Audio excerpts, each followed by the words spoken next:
Oh no. Oh no. Oh no.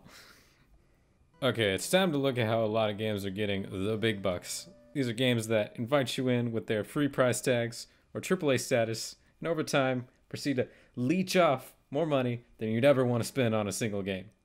Microtransactions is how it's done. They're completely optional to buy, but most of the time, very, very rewarding because they're made to be rewarding.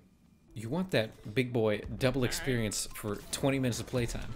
Before all this started, rewards were just obtained from player skill or time dedicated to a certain game.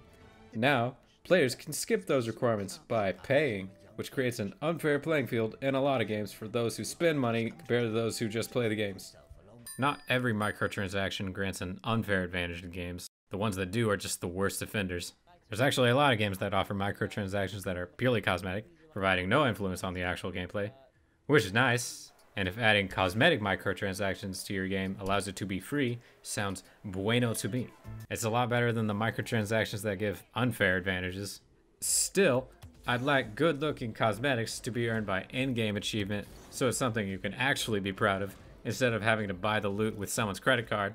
But cosmetics are not nearly as big of a deal as these pay-to-win microtransactions. A lot of free games have the pay-to-win model.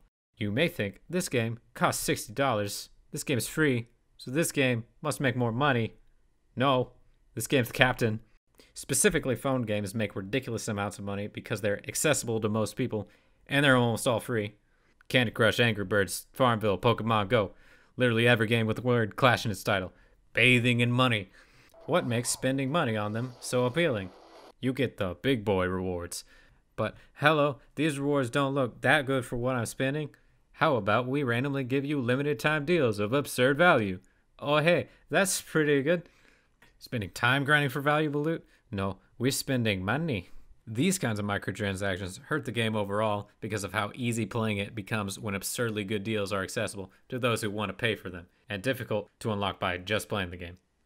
RuneScape, a game I played that was once very popular, actually obtained the title of Easyscape by its own community because the addition of microtransactions made the game that much easier. And now, the old school version of RuneScape that removed microtransactions is more popular than the actual game. How did that happen? AAA games have jumped on the money-loaded bandwagon as well. Activision, EA, Ubisoft, like, yes, do pay us $60 and we'll proceed to roll out wonderful amounts of pay-to-win microtransactions. People don't want that. EA tried to defend the microtransactions in their new Star Wars Battlefront 2. You don't get the most downvoted post in Reddit history and start a massive meme trend if you're doing what people want. They already knew about all these big companies putting a lot of microtransactions in different games, but Battlefront 2 was kind of the breaking point because of its garbage tier system. They had a pay-to-win model where the bought items made you better, you couldn't easily grind your way to get those items without buying them, and you had to buy loot boxes to get them. So it was kind of the triforce of garbage tier systems. Now, game companies really like loot boxes. They're the newer breed of microtransactions, and they're getting real popular. It's the method of getting players money that's a lot more profitable than simply letting them buy what they want. Would you like to gamble, but you are actually 12? That's illegal. Go to jail. Instead, let's just buy loot boxes. Yay. Very legal at the moment, but might be looked at more in the future. You get a small chance to randomly get what you really want, but most of the time, you're going to be showering in garbage from all the lame stuff you do. You want that Witch Mercy skin, don't you? No, you want another diva voice line. The best things in life come in small packages.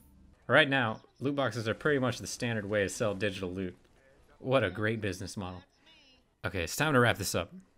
Microtransactions in general have quickly become more prevalent in games.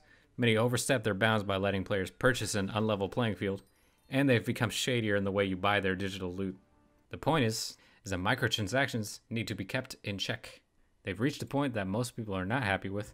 Game companies should more carefully decide if what they're selling is actually good for their games.